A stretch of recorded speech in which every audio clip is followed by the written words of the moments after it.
இன்றைக்கி நம்ம தோட்டத்தில் இருக்கிற கோல்டன் பப்பாயா அறுவடையை தான் பார்க்க போகிறோம். கோல்டன் பப்பாயா எப்படி இருக்குன்னு பார்த்தீங்களா? சாதா பப்பாளிக்கும் கோல்டன் பப்பாளிக்குமே நிறைய வித்தியாசம் இருக்குங்க. அது க்ரீன் கலரில் இருக்கும் காய்.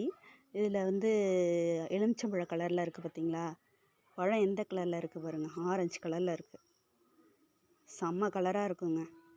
என்ன இதில் கள்ளிப்பூச்சி தொந்தரவு ரொம்ப அதிகமாக இருக்குது.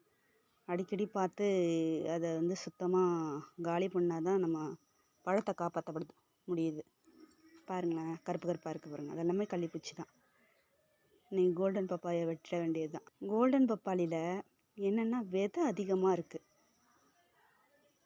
விதை நார்மல் பப்பாளியை விட இதில் நிறைய விதை இருக்குங்க.